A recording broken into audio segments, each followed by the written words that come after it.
الحمد لله رب العالمين، والصلاة والسلام على أشرف الأنبياء والمرسلين وعلى آله وصحبه ومن تبعهم بإحسان إلى يوم الدين.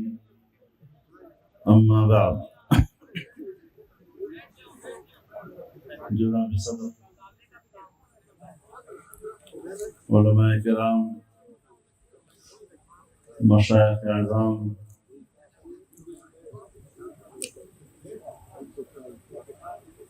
میرے بزرگوں،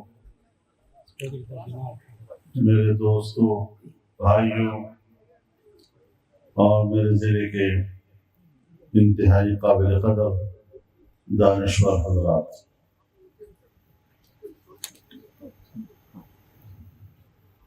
میں جمعیت علماء اسلام ضلع ڈیرہ اسماعیل خان کا شکر گزار ہوں کہ اس تقریب کا اہتمام کر کے میری عزت افزائی کی گئی، مجھے حوصلہ افزائی سے نوازا، اور اس میں شک نہیں ہے کہ جمعیت علماء اسلام کوئی ایک وقتی تنظیم نہیں ہے، نہ کسی معروضی مسئلے کی بنیاد پر وجود میں آئی ہے، بلکہ اپنے پشت پر 100 سال سے زیادہ کی تاریخ رکھتی ہے۔ اس جماعت نے برصغیر کے مسلمانوں کو ایک نظریہ دیا، ایک نصب العین سے انہیں روشناس کیا، انہیں مقصد زندگی بتلایا، اور ایک عالمگیر اور آفاقی نظریہ ان کو عطا کیا۔ آج ہم اسی کا تسلسل ہے، اور آپ کے تعاون، آپ کی جدوجہد اور آپ کی قربانیوں کے تسلسل سے انشاءاللہ ہم اپنی منزل انشاءاللہ حاصل کر کے رہیں گے۔ اللہ تعالی ہمارا حامی و ناصر۔ میرے محترم دوستو،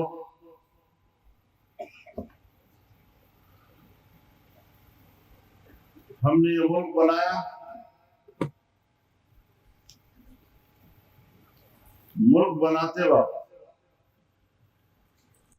یہ طے ہوا تھا کہ 2 سال کے اندر ہندوستان نے بھی اپنا آئین بنانا ہے اور پاکستان نے بھی اپنا آئین بنانا ہے۔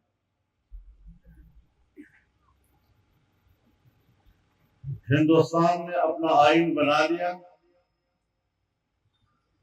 اور پاکستان کی سرزمین ایک طویل عرصے تک بے آئین رہی۔ 56 کا آئین آیا، لیکن اس کو پوری قوم کا متفقہ آئین نہیں کہا گیا۔ 62 کا آئین آیا، وہ ایک آمر کا آئین تھا، اسے عوام کی مرضی کا آئین نہیں کہا گیا۔ بالآخر سن 1973 میں پاکستان کی قیادت میں بیٹھ کر باوجود تمام تر اختلاف رائے کے اس قوم کو آئین دیا، اس سرزمین کو آئین سے نوازا،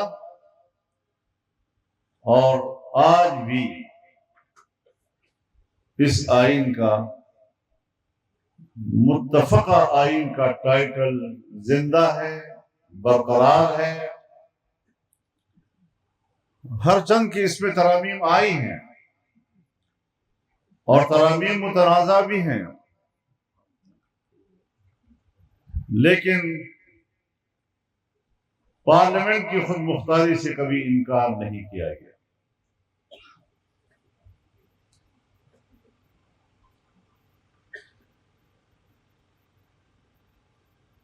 ہمارے اس آئین کے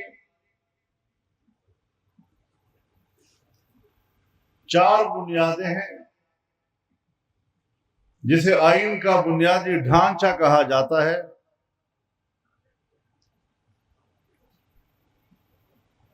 اور ہمارا آئین خود اس کا تعین کرتا ہے۔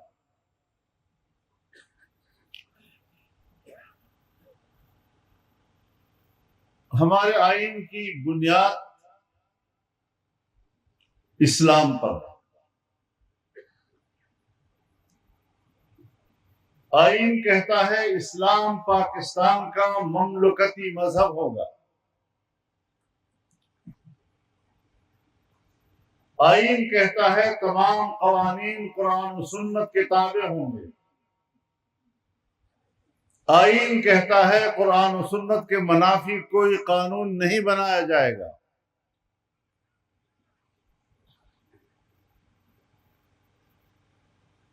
اور اسلامی نظریاتی کونسل وہ قرآن و سنت کی روشنی میں سفارشات مرتب کرے گی، اور پارلیمنٹ ان سفارشات کی روشنی میں قانون سازی کرے گی۔ یعنی یہ ملک سیکولر ملک نہیں ہے، یہ لامذہب ملک نہیں ہے، یہ مذہبی ہے، اور اس کا مذہب اسلام۔ دوسری بات جمہوریت ہے، کہ جس کا مقصد واضح ہے کہ نظام مملکت میں عوام کی شراکت داری کو تسلیم کیا گیا ہے۔ آمریت نہیں ہوگی، عوام کی مرضی کے خلاف زبردستی ان پر کوئی مسلط نہیں ہوگا۔ حق حکمرانی عوام کے منتخب لوگوں کو حاصل ہوگا،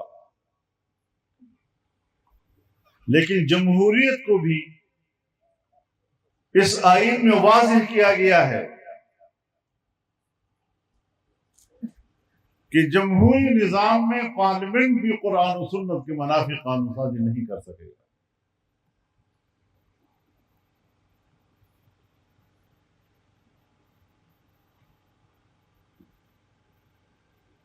آج تک اسلامی نظریاتی کونسل کی سفارشات مرتب ہوتی رہی، پارلیمنٹ میں آتی رہی، اور پارلیمنٹ میں پیش ہونے کے بعد پتہ نہیں کس کمرے میں ڈمب ہوتی رہی۔ کوئی پابند نہیں ہے پارلیمنٹ کے ان پر بحث کرے یا قانون سازی کرے۔ اس بار 26ویں ترمیم کے تحت پارلیمنٹ کو پابند کیا گیا ہے کہ اسلامی نظریاتی کونسل کی سفارشات محض وہاں پیش نہیں ہوں گی، بلکہ اس پر باقاعدہ بحث ہوگی، ڈیبیٹ ہوگی، اور بالآخر اس کا نتیجہ قانون سازی پر ہوگا۔ یہ ایک بڑی پیش رفت ہے اس حوالے سے۔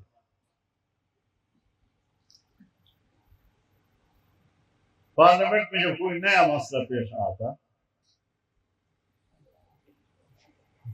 اور کوئی ممبر یہ مسئلہ اٹھاتا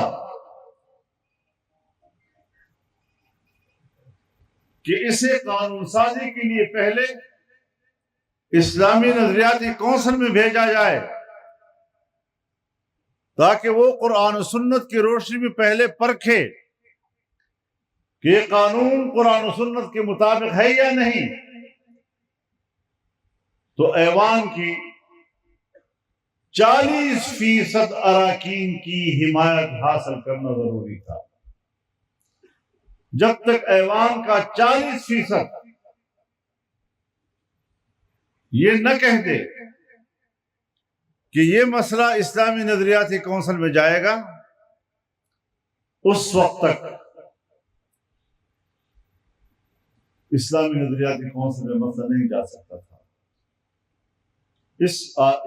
اس ترمیم میں 40% کی تعداد 25% پہ لائی گئی ہے، یعنی مسئلے کو آسان بنا دیا گیا ہے کہ پہلے 100 میں 40 اراکین کہتے تھے، اب 100 میں 25 اراکین کہہ دیں کہ اس کو اسلامی نظریاتی کونسل میں جانا چاہیے، تو پھر لازم ہوگا کہ مسئلہ وہاں جائے اور قرآن و سنت کی روشنی میں اس کو پرکھا جائے.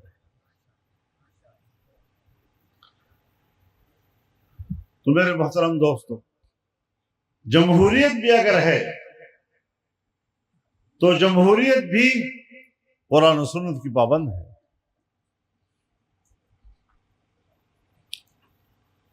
یہ اور بات ہے کہ ہمارے حکمران اس پر عمل نہیں کرتے. ہمارے منتخب ایوان الیکشن تو ہو جاتے ہیں، لیکن نتائج وہ کوئی اور مرتب کرتا ہے، مینجمنٹ کسی اور کی ہوتی ہے.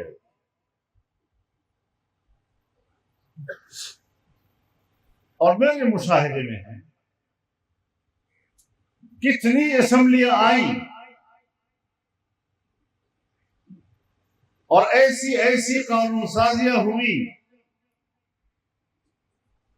کہ جس نے نظام مملکت پر عوام اور عوامی اداروں کی گرفت مضبوط کرنے کی بجائے اسٹیبلشمنٹ کی گرفت کو مضبوط کرایا.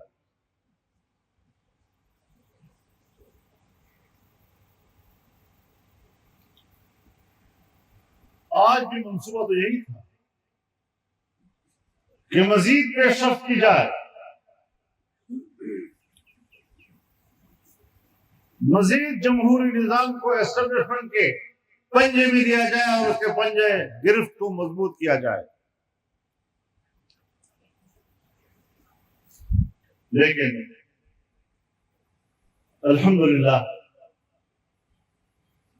ایک مہینے کی مشقت تو ہم نے ضرور برداشت کر لی، لیکن ہم نے ان کی گرفت کو مضبوط نہیں ہونے دیا اور ان کو اپنے دائرہ کار تک محدود رکھنے کے لیے کہا.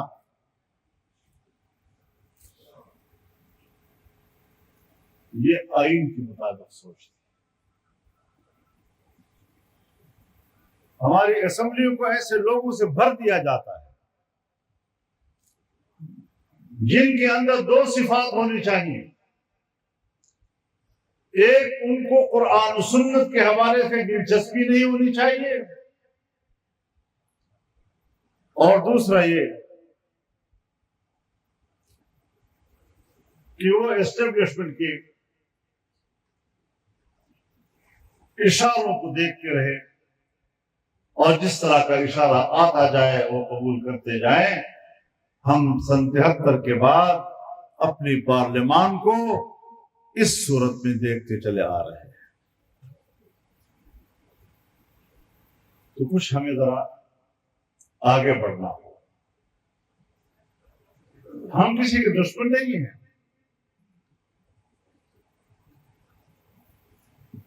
کوئی ادارہ اسے بدخواہی کیوں سمجھتا ہے؟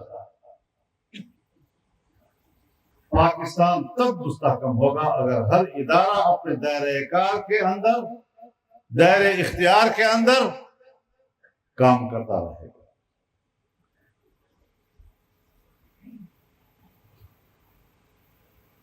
ہمارے پاس مسائل ہیں، ہم نے ان مسائل سے نمٹنا ہے۔ عام آدمی کو امن و امان نصیب نہیں ہے۔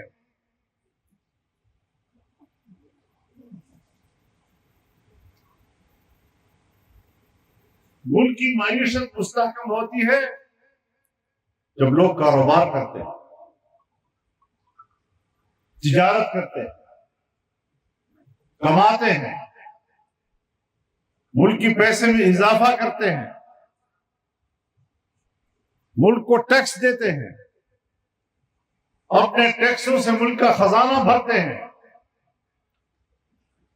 اور تب جا کر ملک چلتا ہے۔ کتنا عرصہ ہو گیا، کتنی دہائیاں گزر گئیں، ہم امن و امان سے محروم ہیں، اور ہمیں لولی پاپ دیا جاتا ہے کہ صاحب یہ مسئلہ ابھی حل ہو جائے گا تو کل حل ہو جائے گا تو رات حل ہو جائے گا، اور ہم دہشت گردی کے خلاف جنگ جاری رکھیں گے اور یہ رکھیں گے اور وہ رکھیں گے۔ اس لولی پاپ سے امن نہیں آیا کرتا۔ میرا تجربہ یہ بتلاتا ہے کہ ہمارے پاس دہشت گردی کے خلاف کوئی مؤثر پالیسی نہیں ہے، اور ہم ملک کے اندر دہشت گردی کو بھی اپنے عوام کو بلیک میل کرنے کے لیے استعمال کرتے ہیں۔ کچھ ادارے ہوتے ہیں جو جرم کے خاتمے کے لیے ہوتے ہیں، لیکن ہمارے ہاں کچھ ادارے وہ بھی ہوتے ہیں کہ جو جرم کو استعمال کرنے کے لیے ہوتے ہیں۔ آج جرم کو استعمال کیا جا رہا ہے، جرم کا خاتمہ نہیں کیا جا رہا۔ ہاں، خاتمے کے نام پر قوم کو بلیک میل ضرور کیا جا رہا ہے۔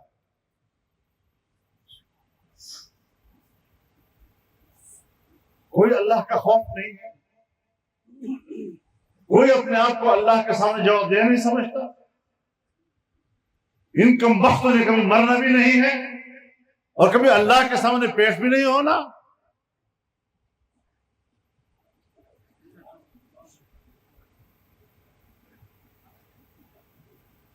اور پھر صاف بتا دیا جائے کہ اس ملک کے خاتمے کا فیصلہ کر دیا گیا۔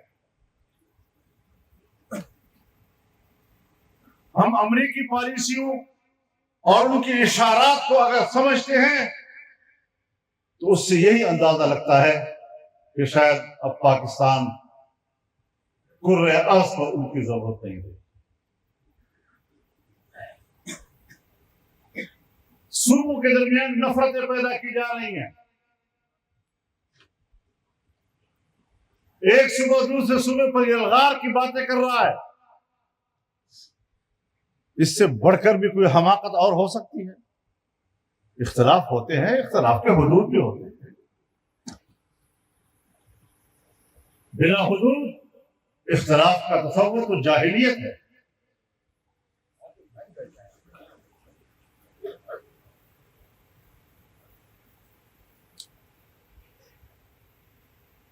تو اس ساری صورتحال میں ہمارے پاس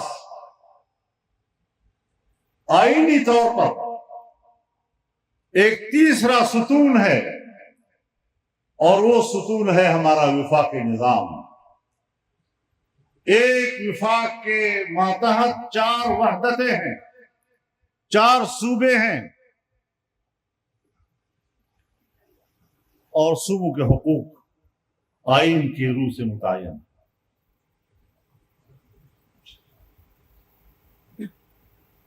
ہم آئین کی روح سے اپنے وسائل کے مالک ہیں، ہمارے وسائل پر کسی کو قبضہ کرنے کا کوئی حق حاصل نہیں ہے۔ بلوچستان کے وسائل پر بلوچستان کے عوام اور ان کے بچوں کا حق ہے، سندھ کے وسائل پر وہاں کے عوام ان کے بچوں کا حق ہے، پنجاب کے وسائل پر ان کا حق ہے، اور کوئی ان کے حق کو چیلنج نہیں کر سکتا آئین پاکستان کی روح سے۔ لیکن کیا وجہ ہے کہ اس کے باوجود ہم اپنے وسائل کے مالک نہیں ہیں؟ اور اگر ہم اپنے حق کی بات کرتے ہیں، اپنے وسائل کو اپنے استعمال میں لانے کی بات کرتے ہیں، تو پھر ہمیں غدار کہا جاتا ہے۔ یہ غداری نہیں ہے، یہ آئین کا تقاضا ہے، اور آئین ہمارے ملک اور قوم کے ہر فرد کے درمیان میثاق ملی کی حیثیت رکھتا ہے۔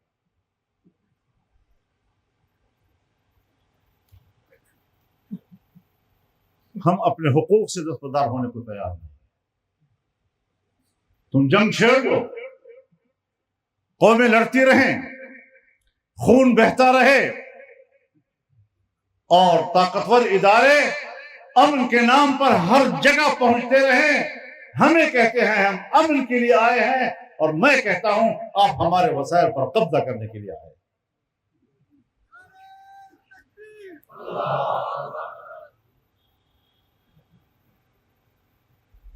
آج ہمارے لوگ دیہاتوں میں غیر محفوظ ہیں، مسلح گروہ انہوں نے ہمارے نظام پر قبضہ کیا ہوا ہے، حکومتی رفت نہیں ہے، سڑکیں ان کے قبضے میں ہیں، اور اب تو ہمارے ڈپٹی کمشنر صاحب نے حکم بھی دے دیا ہے کہ کوئی اپنے افسر جو ہے وہ اپنے گھر سے نہ نکلے۔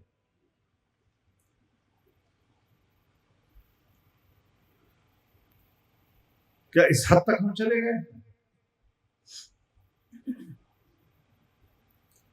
سی پیک جو پورے ملک کی ترقی کا ایک دروازہ ہے، آج ہم امن و امان کے نام پر چین کو بھی بلیک میل کر رہے ہیں اور امریکہ کو بھی بلیک میل کر رہے ہیں۔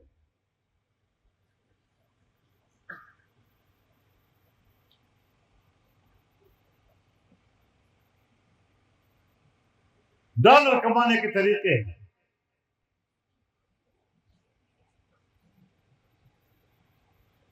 لیکن اگر ہم یہ باتیں کرتے ہیں، آپ تو ہماری نیک نیتی پہ شک کر رہے ہیں، آپ تو ہمارے خلوص پر شک کر رہے ہیں، آپ تو ملک کے ساتھ ہماری وفاداری پر شک کر رہے ہیں، آپ تو ہماری قربانیوں پر شک کر رہے ہیں۔ میں قدر کرتا ہوں اداروں، لیکن میری نظر میں بھی کم از کم آپ کی پالیسیاں سیدھی تو نظر آئے نا۔ میں نے بھی تو ان صحراؤں میں 40 سال سے زیادہ صحرا گردی کی ہے، میں بھی تو ان غلام گردشوں کا 40 سال سے ایک آوارہ گرد رہا ہوں، آنکھیں بند کر کے بات نہیں کر رہا ہوں، مشاہدات کی بنیاد پر بات کر رہا ہوں، اور اگر میں یہ باتیں نہ کروں تو میں ملک اور قوم کا خائن کہہ رہا ہوں۔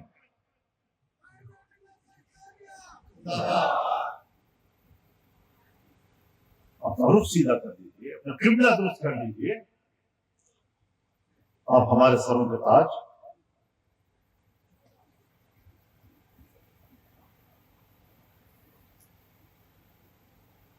کہتے ہیں کہ آنکھوں کی پلکیں یہ آنکھوں کی محافظ ہوتی ہیں، آنکھوں کے سرحدات کی حفاظت کرتی ہیں، آنکھ پر بوجھ نہیں ہوتی، لیکن اگر پلکوں کا ایک بال بھی آنکھ کے اندر گرتا ہے تو آپ بتائیں کہ آنکھ احتجاج کرتا ہے یا نہیں، اشک بہاتا ہے یا نہیں؟ تو یا تو کبھی وہ بال جو اپنے حدود سے تجاوز کر کے آنکھ کے اندر آ گیا، اپنی حفاظتی ذمہ داری سے دستبردار ہو کر آنکھ کے اندر آ گیا، یا تو اشک بہاتے بہاتے وہ آنکھ سے نکل جائے گا، ورنہ پھر اسے نکالنا پڑتا ہے۔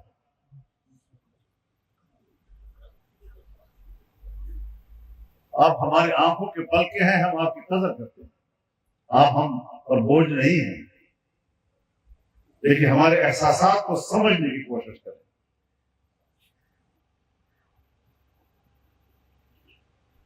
یہ ملک ہم سب کا ہے.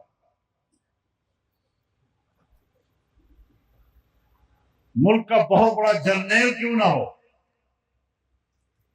اور میرا یہ غریب کارکن کیوں نہ ہو، دونوں کے پاس پاکستان کا یکساں شناختی کارڈ ہے. جس شناختی کارڈ پر میرا جرنیل پاکستانی کہلاتا ہے، میرا یہ عام کارکن بھی اسی شناختی کارڈ کی بنیاد پر اپنے آپ کو پاکستانی کہلاتا ہے. نعرہ تکبیر! جمعیت علماء اسلام قائد تیری بصیرت کو قوم کی قدر کرو. ہماری زندگی اجیرن ہو گئی ہے، ہم گھروں سے باہر نہیں نکل سکتے، سڑکوں پر آمد و رفت ختم ہو گئی ہے، اور یہ ہمارا جو موٹر وے ہے یارک کے پاس، پل کے نیچے مسلح لوگ ہیں، پل کے اوپر فوج کھڑی.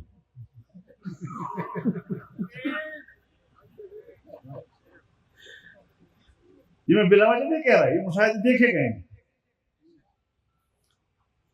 یہ ہے ہماری دہشت گردی کے خلاف جنگ.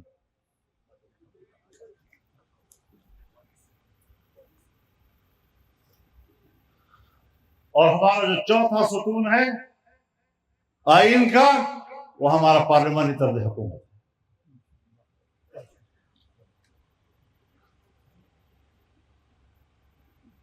دو ایوانی مقننہ،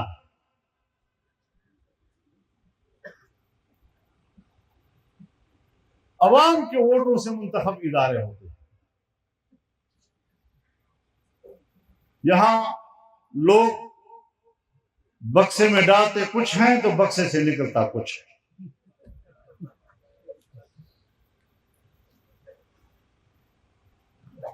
تو اس طرح کے الیکشن پھر قبول نہیں کیے جا سکتے. اور یاد رکھو، ہم وہ لوگ ہیں اللہ کے فضل و کرم سے اور اس کی نصرت کے ساتھ کہ تمہارا جبر ہمیں تمہارے جبر پر آمادہ بھی نہیں کر سکتا، نہ اس کی حمایت کرنے پر مجبور کر سکتا ہے. انشاءاللہ. ہم نے پہلے دن کہا تھا کہ یہ الیکشن دھاندلی ہے، آج بھی کہتے ہیں یہ الیکشن دھاندلی. چاہے ہمارے صوبے کا ہو، چاہے باہر دوسرے صوبے کا. تو کیسے ملک چلے گا؟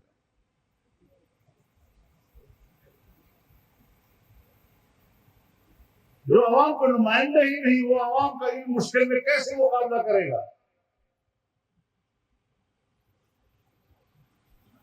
جب شہر پر مشکل آتی ہے تو ہمارا منتخب نمائندہ علاقہ چھوڑ جاتا ہے، بھاگ جاتا ہے، قوم کے سامنے آنے کی ضرورت نہیں کر سکتا، لوگوں سے بات کرنے کی ہمت نہیں رکھتا.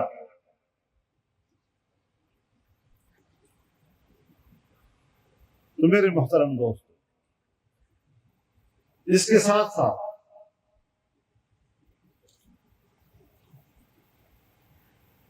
ہم نے پھر بھی اختلافات کے حدود کو سمجھا. شنگھائی تعاون تنظیم کا اجلاس پاکستان میں ہوا، پاکستان کو میزبانی کا شرف ملا. یہ ہمارے لیے اعزاز ہے، قوم کے لیے اعزاز ہے. ہمیں ادراک ہے اس بات کا کہ ہمارے ملک کی معیشت کمزور ہے. معیشت کی بہتری کے لیے اگر کوئی اقدامات ہوتے ہیں، ہم نے اس کا راستہ نہیں روکا. آپ جانتے ہیں میں نے خود اپیل کی کہ حزب اختلاف کو بھی ان دنوں میں مظاہرے نہیں کرنے چاہیے، اور حزب اقتدار کو بھی ترمیمی بل پر ان دنوں میں بحث نہیں کرنی چاہیے، تاکہ یکجہتی کا پیغام جائے، تاکہ پاکستان کا اعتماد بحال ہو. ہم پاکستان کے مفاد کو سمجھتے ہیں، الحمدللہ اختلاف کے حدود کو بھی سمجھتے ہیں، ملک کو بھی سمجھتے ہیں، اور ملک کے مفاد کو بھی اللہ کے فضل و کرم سے سمجھتے ہیں.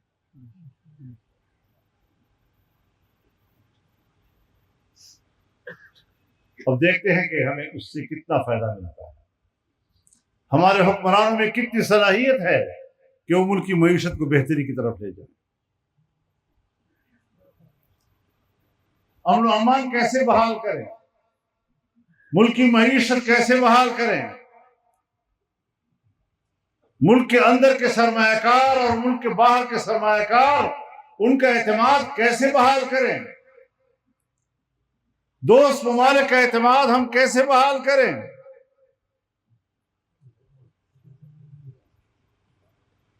اور پھر ہمیں یہ بھی نہیں بھولنا چاہیے